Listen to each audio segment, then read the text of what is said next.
You're not even her real granddaughter, my father spat, his face contorted with rage. Only blood relatives deserve the family fortune.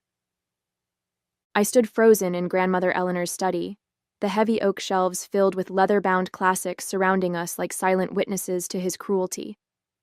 My grandmother had been buried only 3 days ago, and already the family was fracturing over her will.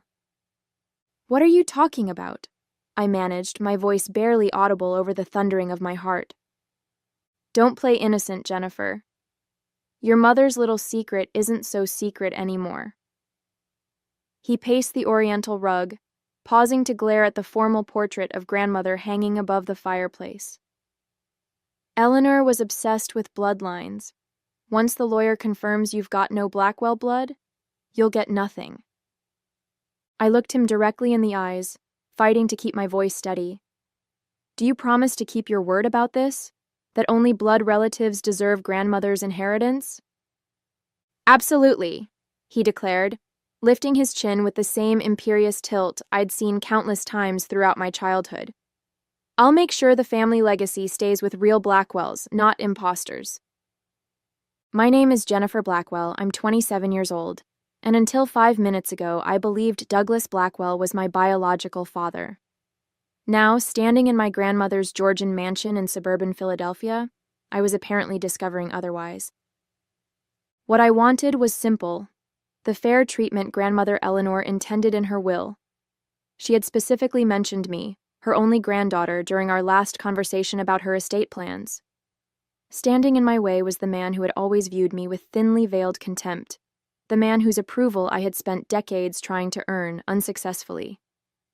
You can attend the will reading next week if you must, he continued dismissively, but don't expect anything. I've already spoken with Harrison about challenging any provisions that include you. Harrison Mills was my father's longtime friend and our family attorney. The mention of their apparent collusion sent a chill through me. I'll be there, I replied quietly. Grandmother wanted me there. Sentiment, he scoffed. Eleanor always had a blind spot for you. Fortunately, the law cares about facts, not feelings. As he strode from the room, I sank into Grandmother's desk chair, running my fingers over the polished walnut surface where she had written countless letters, reviewed business documents, and most recently, finalized her will. My phone buzzed with a text from my mother. We need to talk about your father. Tonight, alone. I stared at the message, unease crawling up my spine. If my father wasn't my biological father, then who was? And how had this secret remained hidden for 27 years? More importantly, why was it surfacing now, just days after grandmother's death and days before her fortune would be distributed? Whatever truth awaited me, one thing was becoming clear. The father I had spent my life trying to please had been harboring resentment far deeper than I had ever realized. Growing up as a Blackwell meant navigating a world of privilege and weighty expectations. The Blackwell fortune, built on pharmaceutical patents and shrewd investments, had sustained 3 generations of the family in considerable luxury. My father, Douglas, was the elder of 2 sons, which automatically positioned him as the presumptive heir to the majority of the Blackwell assets. His younger brother, James, had been the family rebel, brilliant but restless, unwilling to conform to our grandfather's rigid vision of the family legacy. He'd left Philadelphia to pursue medical research in Seattle, returning only occasionally for major family events. My memories of Uncle James were limited but warm. His easy laugh, thoughtful gifts, and the way he'd speak to me as though my opinions mattered. In contrast, my relationship with my father had always been strained. Douglas Blackwell was a man who measured worth in achievements and status. My brothers, Thomas and William, had fulfilled his expectations admirably, Thomas following him into the family business, William excelling in law school. I, however, had disappointed him at every turn. She lacks the Blackwell drive, he'd remarked to my mother when he thought I couldn't hear. Too soft, too unfocused. Despite graduating with honors and establishing a promising career in historical preservation, nothing I accomplished seemed to meet his standard. I'd attributed this perpetual disappointment to sexism or perhaps unrealistic expectations, never imagining there might be a more fundamental reason for his distance. Grandmother Eleanor had been my sanctuary. Unlike my father, she valued my interest in history and art, encouraging me to pursue a path that honored my passions rather than family tradition.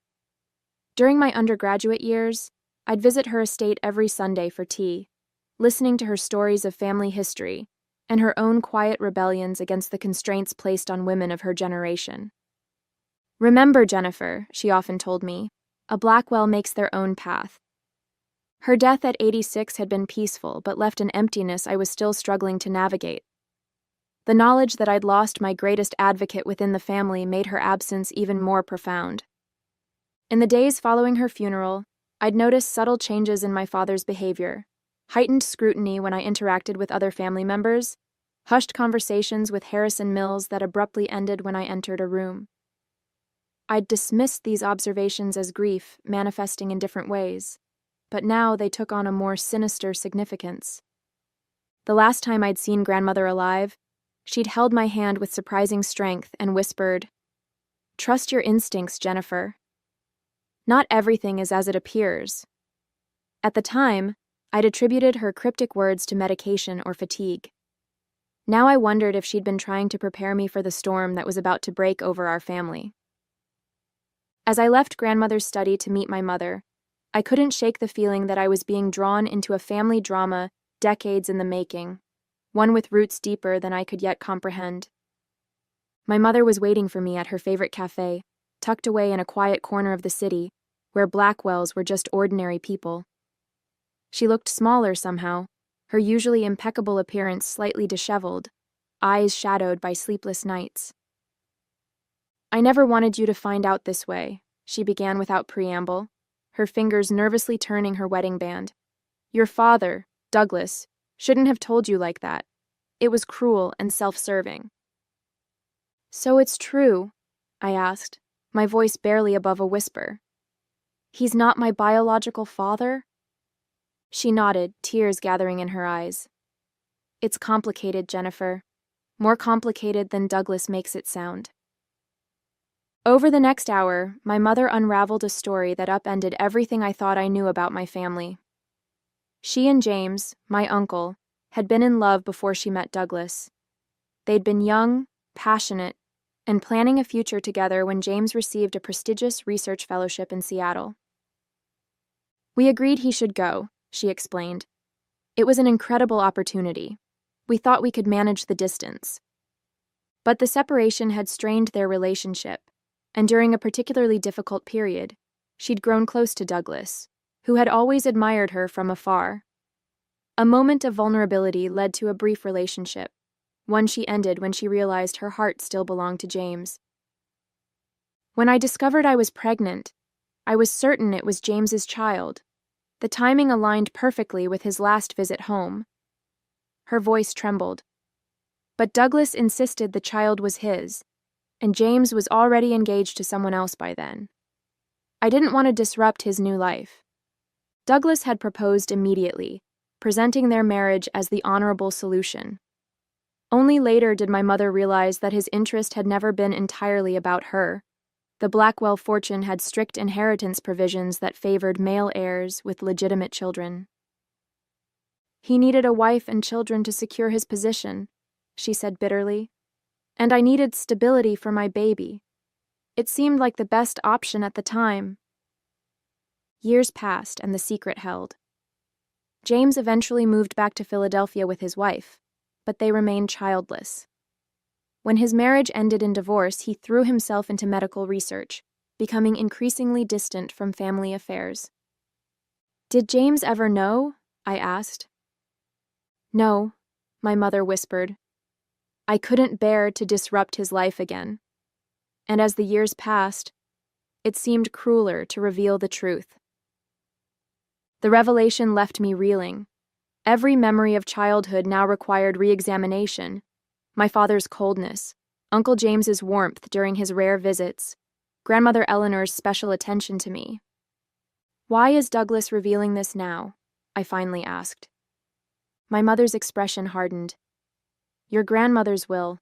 He's always been obsessed with the Blackwell fortune, and now he's worried Eleanor might have left you a significant portion. He needs to discredit your claim. But if I'm not a blood Blackwell? That's just it, she interrupted. You are a Blackwell by blood, just not Douglas's child. You're James's daughter, which makes you Eleanor's granddaughter by blood regardless. The irony was almost too perfect. My father's attempt to cut me out of the inheritance by denying our biological connection might actually strengthen my claim through a different branch of the family tree. What do I do now? I asked, feeling adrift in this new reality. My mother reached across the table to clasp my hands. That depends on what you want, Jennifer. Justice? Acknowledgement? Or simply your fair share of what Eleanor intended for you? I didn't have an answer yet. The betrayal was too fresh, the implications too vast to process in a single conversation. But as we left the cafe, one certainty crystallized in my mind. I would not allow Douglas Blackwell to rewrite my history for his financial gain. The question was how to prove my true parentage before the will reading, and whether that truth would help or harm my position in the complex web of Blackwell inheritance rules. The next morning, I drove to Uncle James's apartment, heart hammering against my ribs. I had called ahead, keeping my reason vague. Family matters to discuss before the will reading. Now, sitting in his modest living room surrounded by scientific journals and travel mementos, I struggled to find the words to upend his world alongside mine.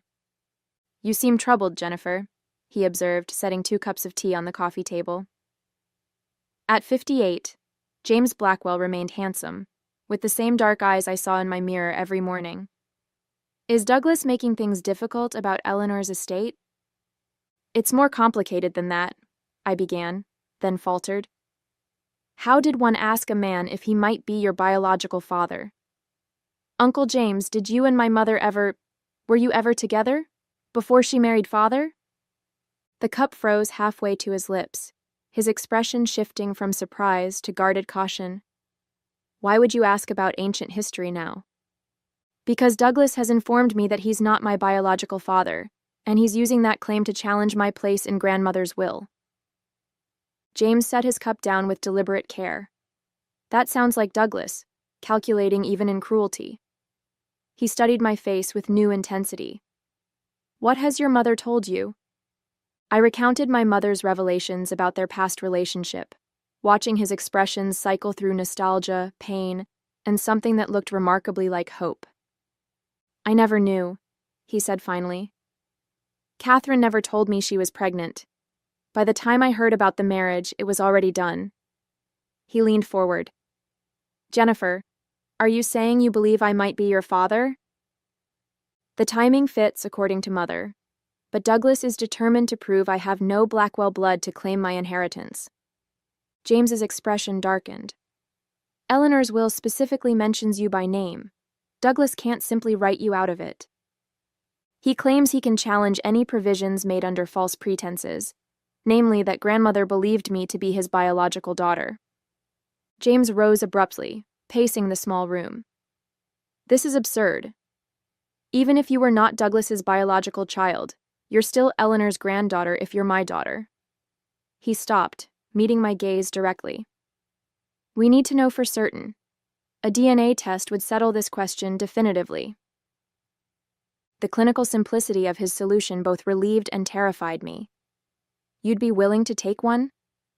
Without hesitation, he replied. I've always felt a connection to you that I couldn't quite explain. If you are my daughter... His voice caught. Well, let's confirm the facts before we get ahead of ourselves. We arranged for expedited testing that same day, using a private lab that promised results within 72 hours, just enough time before the will reading. As we submitted our samples, a strange combination of dread and anticipation settled in my stomach. Regardless of the outcome, my relationship with both men would be irrevocably altered. While awaiting results, I attempted to gather information about grandmother's will. I contacted her personal attorney, Bernard Walsh, separate from the family lawyer Harrison Mills. I'm afraid I can't discuss the specific provisions before the official reading, Bernard explained when I visited his office. But I can assure you that your grandmother was of sound mind and very clear about her intentions. Did she know? I asked directly. About my biological parentage? Bernard's carefully neutral expression slipped momentarily. I cannot comment on that, but I will say that Eleanor Blackwell was a remarkably perceptive woman who very little escaped her notice. His non-answer told me everything I needed to know. Grandmother had suspected, perhaps even confirmed, that I was James's daughter, not Douglas's. My momentary triumph evaporated when I received a formal letter that evening. Harrison Mills had petitioned the court to delay the will reading pending resolution of identity concerns regarding purported beneficiaries. Douglas was moving faster than anticipated, using his legal connections to buy time while he built his case against me. When I called Bernard to ask about the delay, his secretary informed me he had been suddenly hospitalized with pneumonia and would be unavailable indefinitely. It couldn't be coincidence. Douglas was systematically removing my potential allies and information sources. Without Bernard or the DNA results, I would enter the will reading at a severe disadvantage. That night, my mother called in a panic. Douglas knows you met with James. He's furious. Jennifer, be careful. When Douglas feels threatened, he becomes dangerous. The DNA results arrived via encrypted email 2 days before the rescheduled will reading. With trembling fingers, I opened the document, scanning for the conclusion buried amid scientific terminology. Probability of paternity, 99.99998%. James Blackwell was unquestionably my biological father. I sat back, emotions flooding through me. Vindication, grief for the relationship I never had, anger at the years of deception. The scientific confirmation transformed abstract possibility into concrete reality. Douglas, the man who had coldly rejected me my entire life, was not my father at all. I immediately called James, who received the news with quiet emotion. I suspected from the moment you asked, he admitted. You have Catherine's smile, but those eyes, they're Blackwell eyes, my mother's eyes. We agreed to meet before the will reading to discuss our approach. Armed with DNA proof, I finally had leverage against Douglas. Or so I thought. That evening, Harrison Mills requested an urgent meeting at his office. Despite my misgivings, I agreed, curious about this sudden outreach from my father's, no, Douglas's, legal ally. The elegant offices of Mills and Associates signaled old money and discretion. Harrison, silver-haired and impeccably dressed, greeted me with practiced cordiality that didn't reach his eyes. Jennifer, thank you for coming.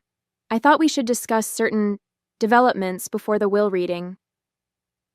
You mean the fact that Douglas isn't my biological father, or that you filed a frivolous petition to delay the reading? His smile tightened. Actually, I was referring to the DNA test you and James arranged. My blood ran cold. How could he possibly know about the test? We had been meticulously careful. Douglas was quite distressed to learn of this independent investigation, Harrison continued. He asked me to convey a proposal. He slid a document across his desk. It was a waiver agreement relinquishing all claims to Eleanor Blackwell's estate in exchange for a one-time payment of $250,000. This is absurd, I said, pushing it back. Grandmother specifically included me in her will. Yes, under the presumption you were Douglas's daughter. Now that we know otherwise... Now we know I'm James's daughter, which makes me even more legitimately Eleanor's granddaughter than if I were Douglas's, I interrupted. Blood relatives deserve the family fortune, isn't that what Douglas always says? Harrison's expression shifted. There are complexities you're unaware of, Jennifer. Legal nuances regarding the Blackwell Trust that supersede simple biology. What complexities? I'm not at liberty to discuss details before the reading, but I strongly advise you to consider this offer. Douglas is prepared to be quite aggressive in defending the family interests. The veiled threat hung between us. I left without signing, more determined than ever to stand my ground. but deeply unsettled by Harrison's confidence despite our seemingly ironclad DNA evidence. The next morning brought the revelation that shattered my understanding of the entire situation. James called, his voice tight with controlled fury. "Jennifer, I've just received some disturbing information from an old family friend, a nurse who worked with my father decades ago." He paused. "Douglas isn't biologically a Blackwell." "What?" The room seemed to tilt around me. Apparently, my parents adopted Douglas as an infant after my mother had several miscarriages. When she unexpectedly became pregnant with me years later, they decided to keep the adoption quiet, not wanting Douglas to feel like less than their son. The implications hit me like a physical blow. If Douglas wasn't a blood Blackwell, then by his own logic. "Does Douglas know?" I managed. "I don't think so. Our parents took the secret to their graves. But Eleanor might have known. She and my mother were extremely close." "That's why Harrison was so confident," I breathed. "There must be something in the will or trust documents specifying blood relations." "Exactly. I've been reviewing copies of the original Blackwell Trust. There's a specific clause requiring direct bloodline descent for principal inheritance. Douglas would have been protected by his legal adoption, but by making this about biological legitimacy, he's potentially disqualified himself." The irony was almost too perfect. Douglas's attempt to disinherit me by questioning my biological connection to the Blackwell line could backfire catastrophically if his own adoption came to light. "What do we do with this information?" I asked. James was quiet for a moment. "That depends on what you want, Jennifer. What Douglas deserves and what's right for our family might be different things." I considered his words carefully. "I think," I said slowly, "that people who insist on blood purity should be held to their own standards, don't you?" The morning of the will reading dawned crisp and clear, Philadelphia's autumn painting the trees in brilliant hues outside grandmother's mansion where the family had gathered. I arrived early with James, our shared secret a fragile weapon we weren't yet certain how to deploy. Harrison Mills presided from the head of the dining table, leather portfolio open before him, while various Blackwell relatives filled the high-backed chairs. Douglas sat directly opposite me, his posture radiating confidence, flanked by my brothers who looked uncomfortable but determined to support their father. "Before we begin," Harrison announced, "I must address a delicate matter regarding succession eligibility." Douglas straightened, shooting me a triumphant glance. "It has come to our attention that certain beneficiaries named in Eleanor Blackwell's will may not qualify under the bloodline provisions of the original Blackwell Family Trust." My mother, seated beside me, gripped my hand beneath the table. Harrison continued, "As you know, Eleanor's estate is divided between assets she controlled independently and those governed by the family trust established by her father.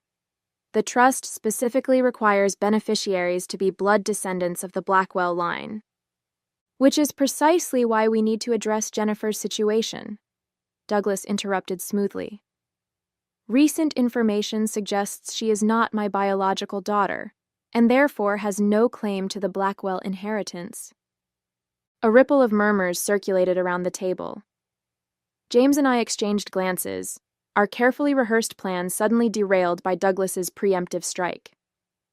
"I have DNA evidence," Douglas continued, sliding a folder toward Harrison, "confirming Jennifer is not my biological child. Under the bloodline requirement, she is ineligible for trust distribution."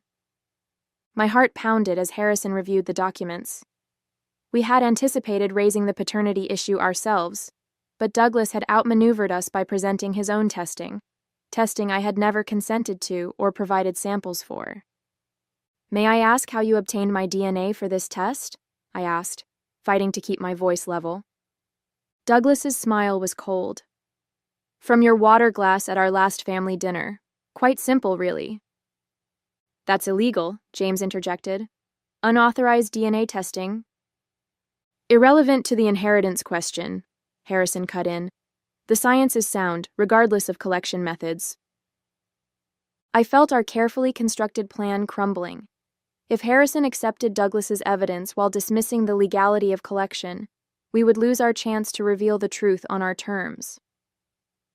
I have additional evidence pertinent to the bloodline question, I said firmly, removing our own testing results from my bag. DNA confirmation that James Blackwell is my biological father. The room erupted in shocked exclamations. Douglas's face contorted with fury as he turned on my mother, who met his gaze unflinchingly. This changes nothing, Harrison insisted after reviewing our documentation. The trust specifies Blackwell blood from Eleanor's direct line, which flows through her son Douglas to his legitimate heirs. It was the opening we needed. James stood slowly, commanding the room's attention. I believe we need to examine the precise language of the trust, he said. My understanding is that it requires beneficiaries to be blood descendants of Harold Blackwell, Eleanor's father. If that's the case, we have a significant problem. Harrison frowned. What problem? Douglas is not biologically a Blackwell, James stated clearly. He was adopted as an infant, a fact our parents kept private to protect him, but which Eleanor was aware of. The silence that followed was deafening. Douglas's face drained of color as he stared at his brother in naked shock. That's absurd, he finally sputtered. A desperate lie. I have the adoption records, James continued implacably, and DNA confirmation. He produced another folder. If we're applying a strict bloodline test as Douglas insists, then I am Eleanor's only biological child, and Jennifer, as my biological daughter, is her only blood grandchild. Harrison looked stricken as he examined the documents, his loyalty to Douglas visibly warring with his professional obligations. This is outrageous, Douglas shouted, rising from his chair. I won't stand for this slander. You're the one who insisted only blood relatives deserve the Blackwell fortune, I reminded him quietly. Are you retracting that position now? Before Douglas could respond, the library doors opened to reveal a frail but determined Bernard Walsh, grandmother's personal attorney, leaning on a cane. I apologize for my tardiness, he said, nodding to me. I believe my presence is required for this reading. Harrison's dismay confirmed our suspicion. Bernard's unexpected recovery threatened whatever legal maneuvering Douglas had orchestrated in his absence. I would like to review the documents before proceeding, Bernard insisted, his experienced gaze already noting the tension filling the room. As Bernard settled at the table with the various test results and adoption papers spread before him, Douglas looked truly afraid for the first time. Whatever scheme he had constructed with Harrison was rapidly unraveling, but his desperation made him unpredictable and potentially dangerous. Bernard adjusted his reading glasses as he reviewed the final pages of grandmother's will, his voice steady and authoritative. Before addressing specific bequests, I must draw attention to a letter Eleanor Blackwell instructed me to read if questions of lineage arose during this proceeding. He opened a sealed envelope, the Blackwell crest embossed on heavy cream paper. The room fell silent as he began to read, "To my family gathered here.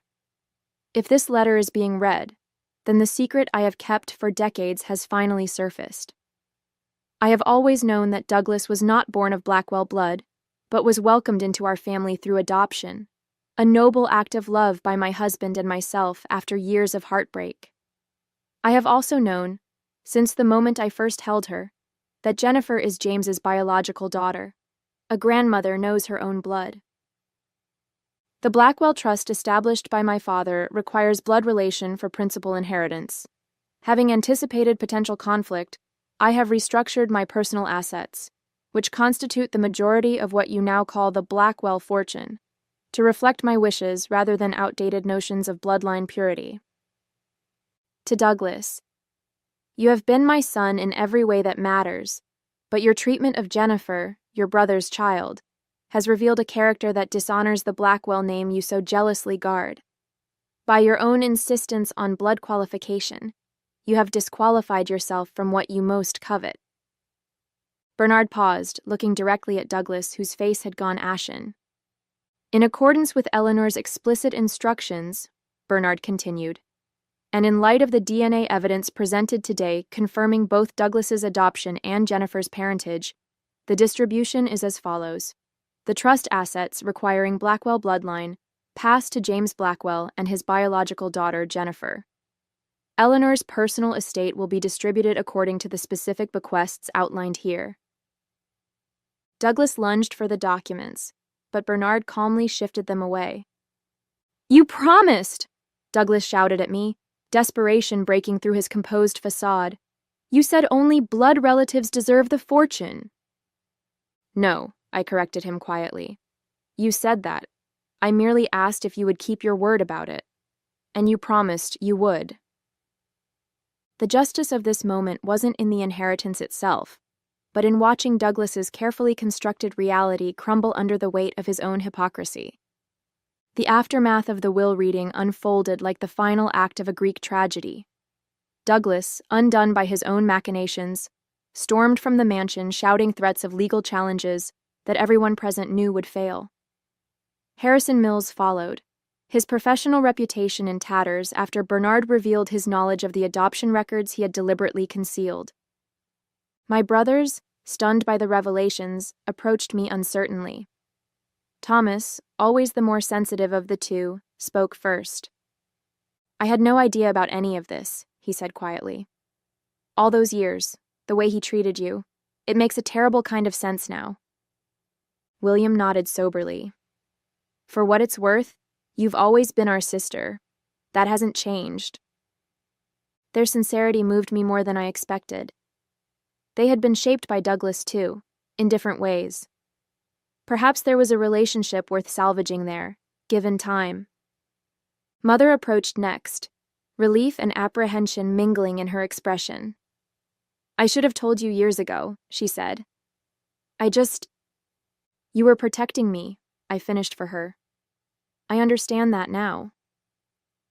The most profound conversation came later that evening, when James and I sat in grandmother's study, surrounded by the books and artifacts of a family history we were both rewriting in our minds.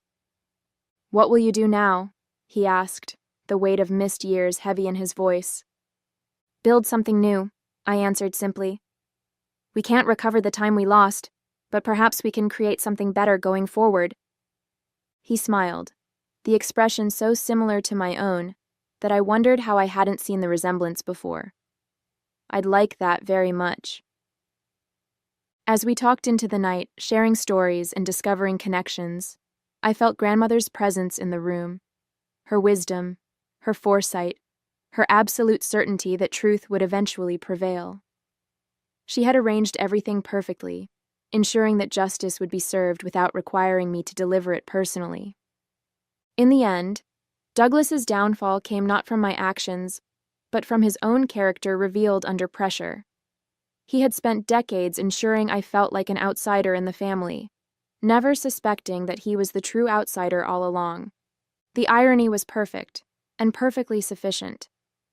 As I looked toward the future, a future that included a father who actually wanted me in his life, I realized that was the greatest inheritance of all.